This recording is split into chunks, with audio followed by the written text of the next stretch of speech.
a gente tem a situação de Bruna Marquezine, que o Brasil ama de paixão, vestida como uma linda enfermeira, sexy, também para a noite de Halloween. Não entendi onde é que a coisa fica. Não é carnaval, né?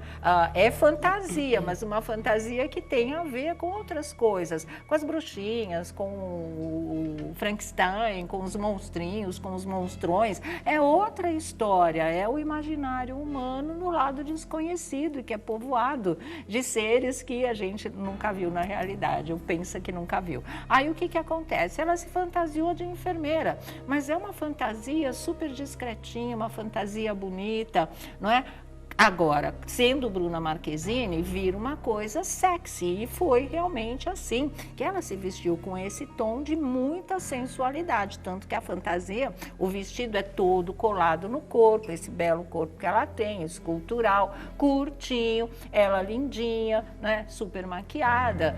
E aí o Conselho Nacional de Enfermagem ficou muito ofendido com esse tipo de coisa, e pelas redes sociais hoje, pela internet, o que mais se via é isso. A enfermagem é uma profissão e não uma fantasia. E daí a discussão se amplia para dois lados. O direito de se fantasiar daquilo que você quiser, não remetendo a nenhum tipo de crime, evidentemente. O pessoal adora se fantasiar de bombeiro, homem se vestir de mulher, mulher se vestir de homem, adora comissária de bordo, né? Fazer um médico, tudo. Fetiche. Enfermeira.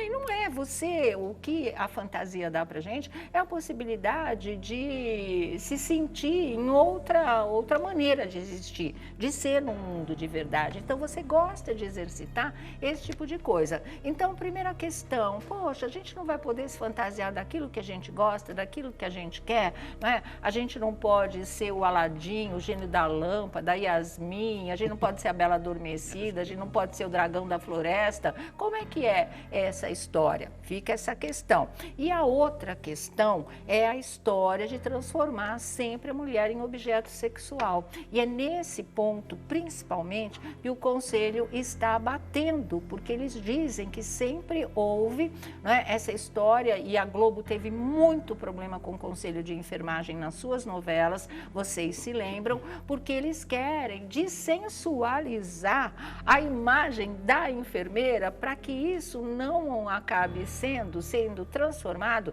em desrespeito à profissional, às mulheres dessa profissão e à própria profissão em si. Não, ela é uma questão complexa. Eu fico dividida, sinceramente. Eu acho que existe esse lado da coisificação da mulher, né, transformação em objeto sexual, predispondo mesmo toda a categoria, ainda mais como você falou, 80% de profissionais de enfermagem é de mulher, são, né, de mulheres realmente. Aí o que acontece? Por outro lado tem a história. E aí? Era tão legal, né, a gente poder se fantasiar, realmente soltar aí a criatividade, se colocar como uma profissional ou qualquer figura que a gente gostaria de ser, de se sentir por um dia que fosse essa coisa toda. Como é que fica? O que é importante dessa história? Poder refletir a respeito, né? A gente vai chegar a uma conclusão, a um consenso, na verdade. Eu acredito que a situação ficou muito mais aguda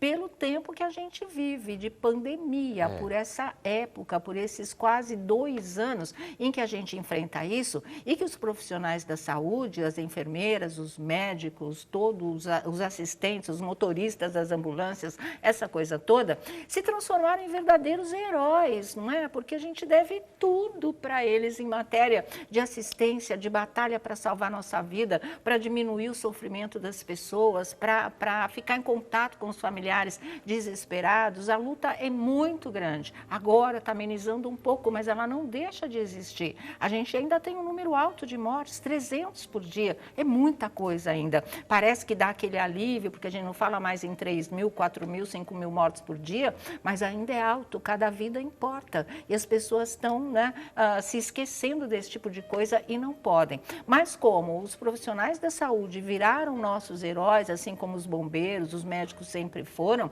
a coisa ficou mais aguda. Mas também é claro, né, e transparente que a Bruna não teve a intenção de ofender ninguém. Ela embarcou simplesmente na onda da fantasia. Então, eu acho que ela não merece toda essa carga para cima dela. Que se colocasse o posicionamento, como colocaram na verdade, mas assim, não que isso passasse totalmente para ela, porque a intenção era outra, é de pura diversão, entretenimento, é de estar bonita numa categoria que todo mundo admira, né? Admira, mas pode levar ao desrespeito? Com certeza, vira estereótipo. Então é tudo isso que a gente tem que botar na mesa agora e começar a pensar para valer. Que lado vai prevalecer nessa história? Como eu disse para vocês, eu sou dividida em relação a isso e eu acho que a maior parte de nós também.